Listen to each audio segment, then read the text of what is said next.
เคสบายดีกันแม่สบายดีนะวันจูทรีส ส บา บาย ย ดี ดีข้าพเจ้าซื้อเท่าของกรุงเพชร วันนี้ก็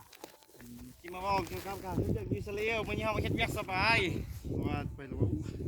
แมนวันนี้ก็มา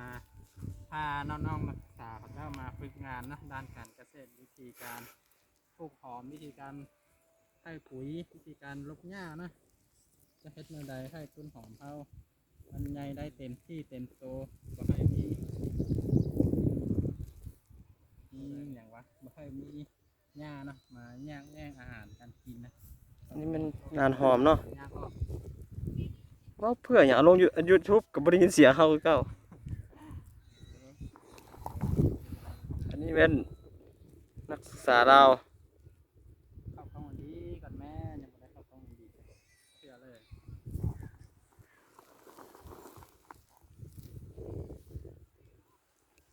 เข้ากล้องเต็มแบบนี้ยับเข้ามาใกล้ๆเลยจึงเห็นว่าลบหญ้าเพิ่นลบกันได้เพิ่นบ่ได้ถอนต้นหอมออกเพิ่นถอนแต่ต้นหญ้าหั่นสิแหละมือกล้องเขาก็ดีขนาดเลยซำนี้ก็ถือว่าผ่านแล้วเด้แต่สมัครเป็นมือกล้องก็ได้เงินเดือนนะ เดือนละ1,000 กีบ พอมาต้องเอาเงา จบท้ายด้วย ไทยเลี้ยงสดเป็นไฟมาจบไทยด้วยมึงแม่มากูสิไทยมึงกันแม่เดี๋ยวกูลง YouTube มึงจึงรถไทยกูไปเบิ่งเอาดิเอาคนนึง เฮ็ดยังใช่แล้วมึงล้วนเลย แมนเอาอันนี้ก็เป็นผู้หนึ่งที่มาลบหญ้า อันนี้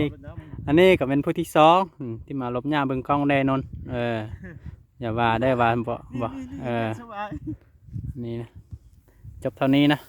วิดีโอยังบ่มีเสียงกันเลย